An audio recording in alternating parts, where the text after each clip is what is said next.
আমরা এই এপিসোডে হাযিহি হুজরাতুন এই বাক্যটির তারকিব ও অনুবাদ দেখব ইনশাআল্লাহ।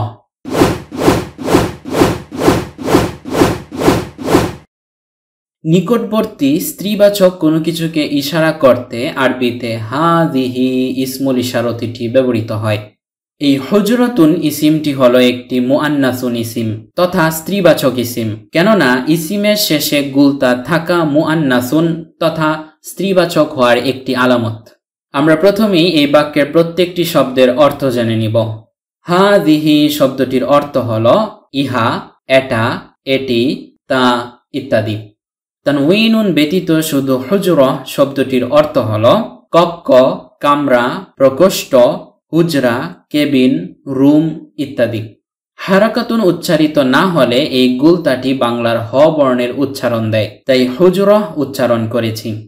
আর তানউইনুন হলো নাকিরতুন তথা অনির্দিষ্টের আলামত, তাই তানউইনুন একটি, কোনো একটি, একটা, কোনো একটা, যে কোনো একটি, যে কোনো একটা ইত্যাদি সব অর্থ প্রদান করে থাকে।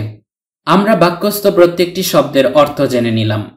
এবার আমরা যদি হাযিহি হুজরাতুনের অর্থ ভেঙে ভেঙে উঠাই, তবে হাযিহির অর্থ ইহা আর হুজরাতুনের অর্থ একটি কক্ষ, ফলে হাযিহি হুজরাতুনের অর্থ দাঁড়ায় ইহা একটি কক্ষ, যা একটি পরিপূর্ণ মনের ভাব প্রকাশ করছে।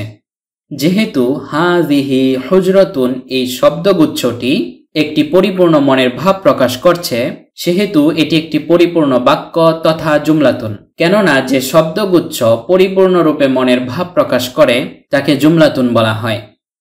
আরবিতে সাধারণত দুই ধরনের জুমলা হয়ে থাকে, জুমলাতুন ফি'লিয়াতুন, জুমলাতুন ইসমিয়াতুন। যে জুমলা ফি'লুন দিয়ে শুরু হয় তাকে জুমলাতুন ফি'লিয়াতুন বলা হয়। যে জুমলা ইসমুন দিয়ে শুরু হয় তাকে জুমলাতুন ইসমিয়াতুন বলা হয়। যেহেতু হাযিহি হুজরাতুন এই জুমলাটি হাযিহি দিয়ে শুরু হয়েছে তথা একটি ইসমুন দিয়ে শুরু হয়েছে, সেহেতু এই জুমলাটির নাম হলো জুমলাতুন ইসমিয়াতুন। কেননা যে জুমলা ইসমুন দিয়ে শুরু হয় তাকে জুমলাতুন ইসমিয়াতুন বলা হয়। এবার যদি প্রশ্ন করা হয় যে ইসমুন কি, তবে উত্তর হলো যে কালিমা তথা শব্দ নিজের অর্থ প্রকাশের ক্ষেত্রে স্বনির্ভর এবং তিন কালের কোনো একটি কালও প্রকাশ করে না তাকে ইসমুন বলা হয়।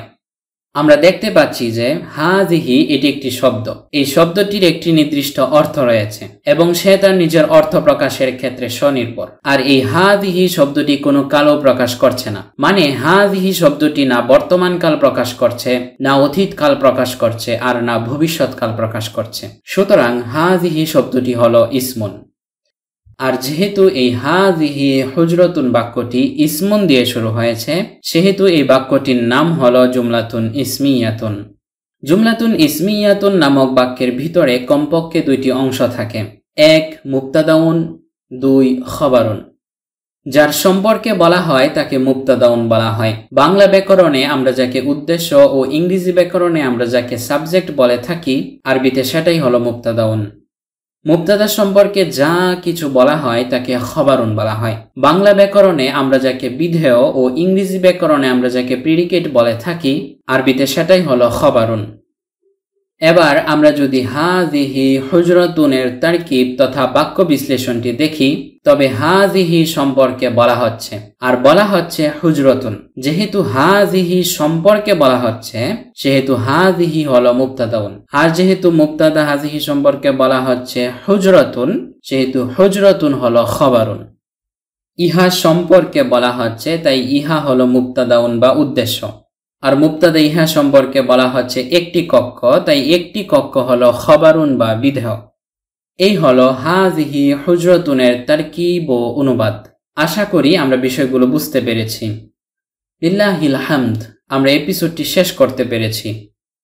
ডেসক্রিপশনে থাকা লিংকে ক্লিক করে এখনই এই পিডিএফটির একটি কপি সংগ্রহ করুন।